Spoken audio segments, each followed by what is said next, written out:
On Valentine's Day 2018, Koei-Tecmo released the second DLC pack for Fire Emblem Warriors, introducing a host of new content that was themed around the remake of the first game in the series, Fire Emblem Shadow Dragon for the DS. Unfortunately for Koei-Tecmo, the revelation that this pack, unlike the previous DLCs for both Hyrule Warriors and this game, was going to contain only one new playstyle instead of two, cast the whole prospect of this DLC into a negative light for many, especially given the recent mistrust of the company stemming from Dynasty Warriors 9's cold reception. So, does the overall content of this DLC make up for the conspicuous absence of a second new playstyle? Well, the answer is both yes and no. Let's start by examining the three new characters of this pack. The first of the three is Minerva, known as the Crimson Fencer, whose playstyle is the first clone of Lyn that we've gotten. Now, I happen to think that Lyn has one of the best playstyles in the entire game, both in efficiency and enjoyability, but that doesn't change the fact that we didn't actually get anything new here except for Minerva's new skill, Lone Wolf, which increases damage for your characters when they are not paired up. The second character of the bunch is the Princess Minerva, a Wyvern Rider whose playstyle is the first clone of Camilla we've gotten. The Wyvern Riders were a class that definitely needed a new addition to the game, as there are already too few axe wielders in the game compared to swords, and Minerva's addition gives us another character who can do the ridiculously overpowered dashing heavy attack that racks up KOs second to none in this game. Minerva's skill, called Iot's Shield, is actually a significant addition to this game. Equipping it on a character negates any critical disadvantage that they may have, such as the long-standing critical weakness to archers that Pegasus Knights and Wyvern Riders like Minerva have. The last character introduced into the pack is Lind, who actually does have a unique playstyle all of her own.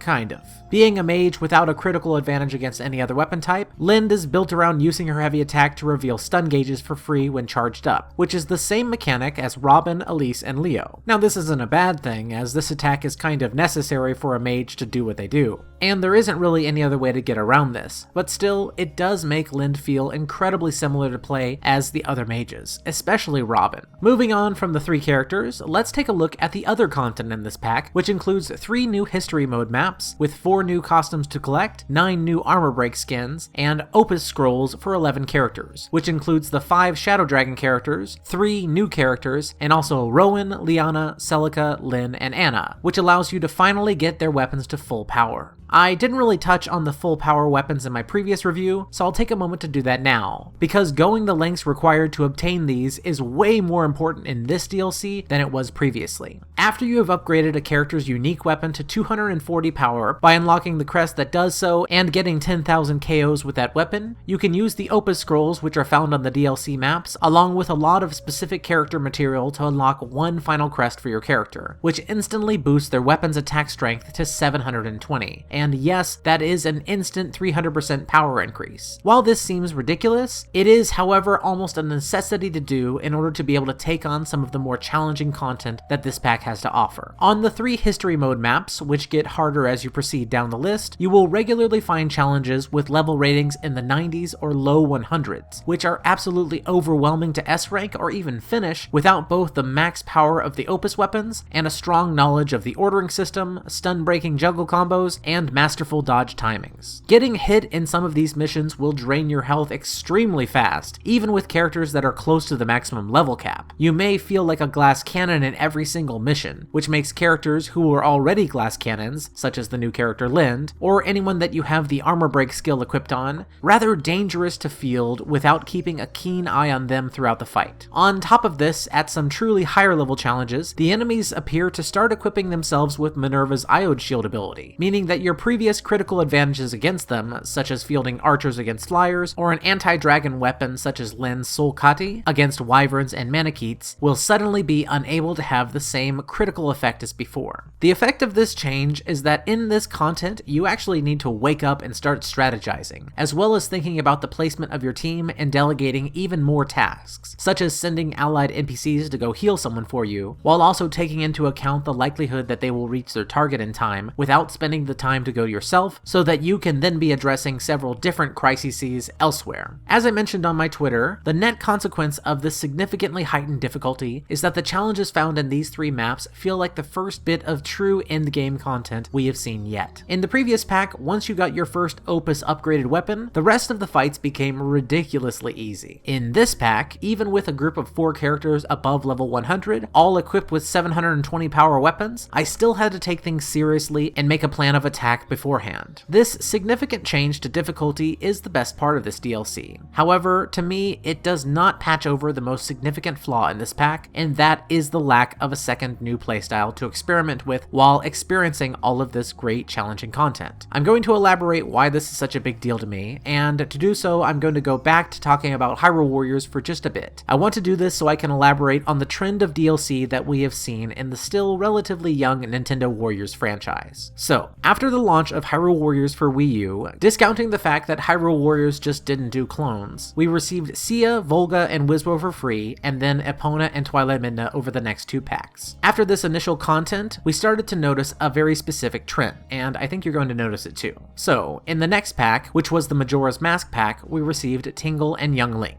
Then, we got Ganon and the Giant Kuko in the boss pack, which despite not being full characters, was a discounted DLC pack. Linkle, Toon Link, Tetra, Daphne, Skull Kid, and Medley all came in the Switch to Hyrule Warriors Legends. Then Marin and Linkle's Boots came in the Link's Awakening pack. Toon Zelda and Toon Link's Sandwand came in the Phantom Hourglass / Spirit Tracks pack. And finally, Ravio and Yuga came in the Link Between Worlds pack. With this trend established, it was no surprise to me that we therefore got Azura and Oboro as unique characters in the Fire Emblem Fates pack. I felt so confident in this trend that in the time leading up to this pack, I spent the time speculating with you all over which 2 of these 3 would be unique. A lot of people told me that I was probably wrong, and it turns out that they were right. I should have been more cynical. I'm sure that everyone will have their own take on this, but if I were to rate the significance of each part of a Warriors DLC pack out of a total of 100, I would break it up like this. The new character playstyles found in the pack would take up 80% of the significance, with the new costumes and weapons probably being 10%, and the new adventure mode / history mode content being the final 10%. Cutting that first bit in half is not a small deal at all to me, and I don't think that this huge gap is funny or acceptable. For the next and final DLC pack for this game, which will be the Fire Emblem Awakening pack, I don't know what to expect. We already know that we will be getting Owain, Tharja, and Olivia, so the question is, are we going to just be getting 2 clones and 1 unique character yet again?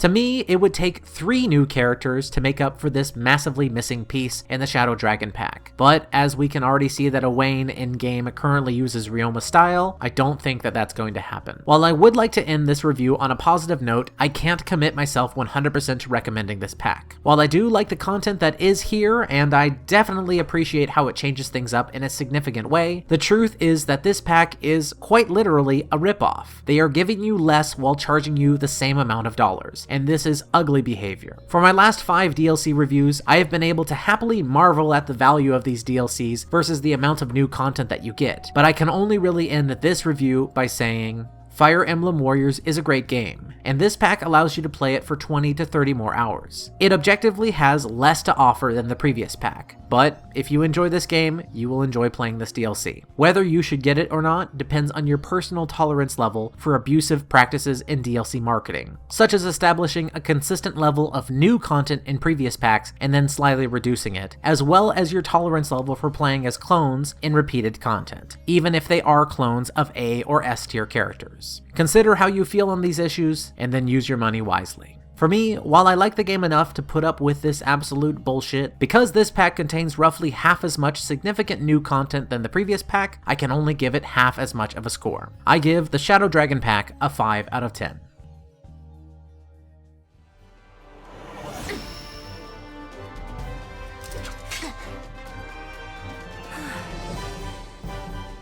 Next time, I'll be even stronger.